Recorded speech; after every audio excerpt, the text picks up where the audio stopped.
This is Harry Marble in CBS London. We have interrupted Bud Collyer because, as you heard the Queen announce, there is action in the Channel. There is action in the Channel.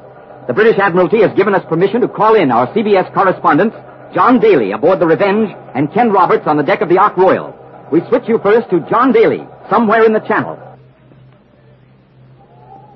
This is John Daly on the foredeck of Sir Francis Drake's flagship, the Revenge, just north of Calais off Gravelines, France.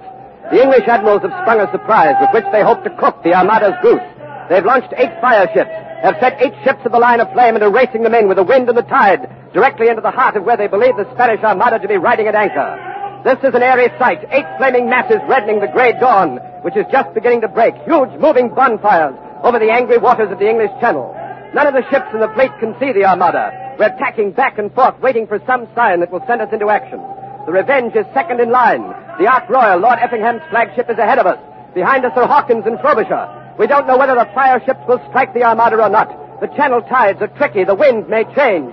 It's a desperate gamble. But the English admirals, already outnumbered by the Spaniards, have sacrificed, thrown away, written off as total losses, 8 men of war now heading for flaming destruction.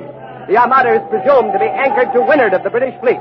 For at dusk yesterday, both fleets were at anchor. It was not believed that there would be any action until dawn. But Drake, Effingham, Frobisher, Hawkins, these 4 leaders of Her Majesty's squadrons have suddenly thrown this flaming challenge, this gauge, right at the feet of the Spaniards. The question is, what is happening to the enemy Armada? We ought to know soon. It's getting lighter now, and the first rays of the sun are streaking the horizon. However, I can't see the Armada yet. All I can see are the 8 bonfires bearing down upon the enemy ships. But it's time something happened. And perhaps Ken Roberts, aboard Lord Effingham's flagship, the Ark Royal, ahead of us and closer to the Spanish, can see more. Let's find out. Go ahead, Ken Roberts.